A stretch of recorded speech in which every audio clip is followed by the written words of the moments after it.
What up is Dane here. In this video, coming at you with probably the two most underrated factors when it comes to dieting and bodybuilding and just getting jacked, man. So number one is walking. In my opinion, walking is extremely underrated. Number one, if you're dieting, it's not as psychologically stressful. You're not like, oh shit man, I need to do 20 minutes of high intensity interval training, man. Blood's gonna come out my throat. All this nonsense, man, like this hard stuff. Walking, you don't get any of this. You just have to walk. You can listen to audiobooks, you can listen to podcasts, you can get better knowledge, you can get smarter. That's number one. Number two, diet breaks, going on maintenance.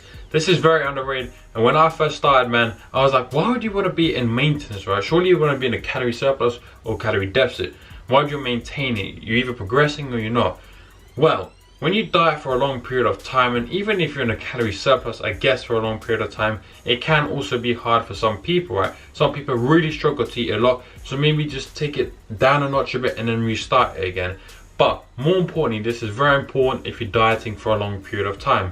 Diet breaks, in my opinion, you should be scheduling them in, not just doing them whenever you feel like, oh, okay, man, I'm about to binge now, so I might as well have a 1 week diet break.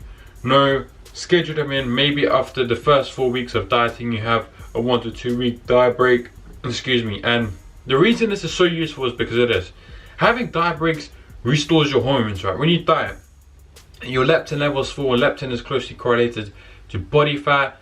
Number two, your cortisol, the stress hormone. This also goes through the roof because obviously dieting is a stress on your body.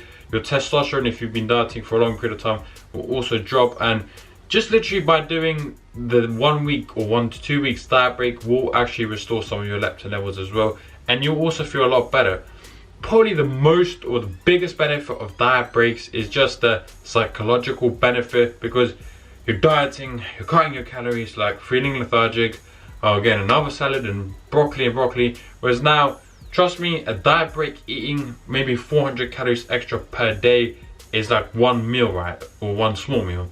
So it can make a massive difference. For those of you that have dieted for a long period of time will know diet breaks are really important. Restoring hormone levels and just psychologically less stressful for that 1 to 2 weeks. Now, walking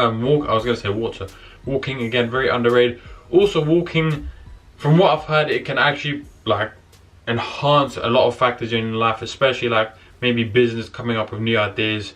I've heard that somewhere, but I'm not sure if that's entirely. I mean, I guess walking is underrated anyway. I'm gonna stop talking now, but anyway, that's the end of the video. Turn on post notifications, stay positive, stay smiling, and as always, I'll see you next one.